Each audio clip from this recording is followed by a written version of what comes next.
आज हम पढ़ेंगे राजस्थान के लोक देवता। राजस्थान के लोक देवताओं में पहले पांच पीर। पांचों पीरों के लिए एक कहावत है, पाबू हड़बू रामदेव मांगलिया ओ मेहा, पांचों पीर पधारजो गोगा जी की जय हाँ। यानी पांचों पीरों के अंदर पहला पढ़ेंगे हम रामदेव जी महाराज के बारे में। रामदेव जी महाराज का जन्म कहाँ पे हुआ था? रामदेव जी का जन्म हुआ था उड्डू का समेर बाड़मेर में हुआ था इनका जन्म। रामदेव जी का जन्म हुआ था उड्डू का समेर बाड़मेर में। और तिथि तिथि थी भाद्रपद शुक्ल द्वितीय को हुई था उनका जन्म। रामदेव जी तंवर वंशीय राजपूत थे। तंवर वंशीय राजपूत थे। इनके पिताजी का नाम था अजमाल जी। माता माता जी का नाम था मेणा दे। और उनके गुरु गुरु का नाम था बासीनाम जी। गुरु का नाम था बासीनाम और पत्नी नेतल दे। और इनके एक बड़े भाई भी थे जिनका नाम था वीरम देव। ये बलराम के अवतार थे। वीरम देव बलराम के अवतार थे। और इनकी एक बहन थी, वास्तविक बहन, जिनका नाम था सुगनाबाई। सुगनाबाई इनकी वास्तविक बहन थी। इनकी एक धर्म की भी बहन थी। धर्म की बहन थी डालीबाई, जो कि मेघवाल जाति की थी। मेघवाल जाति की बहन थी डालीबाई, मेघवाल जाति में। रामदेव जी कई सारे उपनाम भी है, जिनमें से राम सा पीर, पीरों के पीर, सांप्रदायिक सद्भाव का लोक देवता, ऋणी चारों धनी, कृष्ण का अवतार।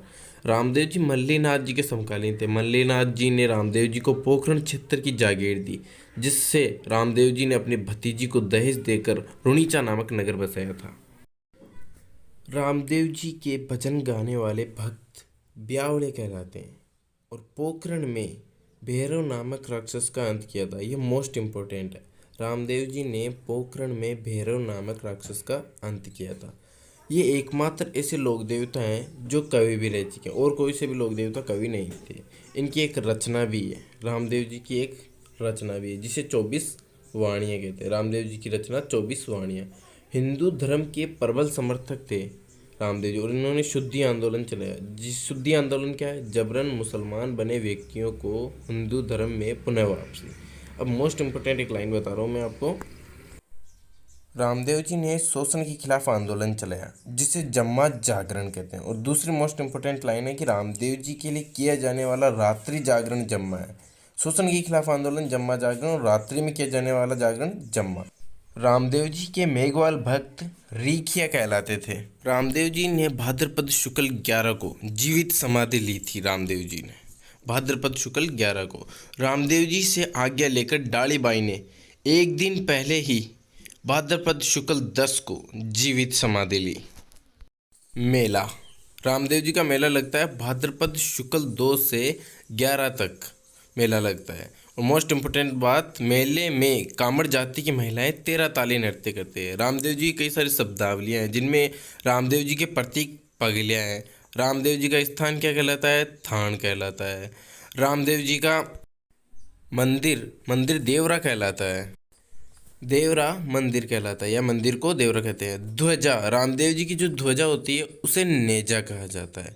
और रामदेव जी ने कई सारे चमत्कार किए हैं, और इन चमत्कार को पर्चा कहा जाता है। रामदेव जी के चमत्कार को क्या कहते हैं? पर्चा कहते हैं। और रामदेव जी के भक्त जो भजन गाते हैं वो तो ब्यावड़े कहलाते हैं, लेकिन जो भक्त होते हैं वो जातरू कहलाते हैं।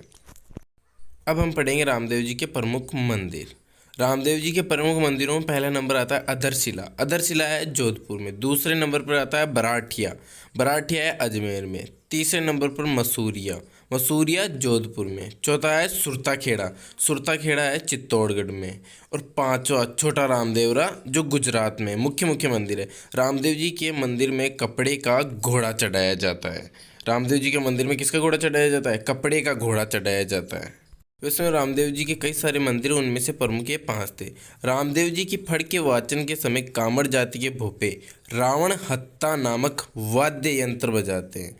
और इनमें से 2 नोट लिखाता हूँ। पहला, रामदेव जी ने कामड़िया पंथ चलाया था। कामड़िया पंथ किसने चलाया था, क्यों सुना सकता है? तो रामदेव जी ने। रामदेव जी के वंशज मृतक को दफनाते हैं, ना कि जलाते हैं। रामदेव जी के जो वंशज होते हैं वो मृतक को दफनाते हैं। इसी के साथ हमारा आज का ये टॉपिक रामदेव जी का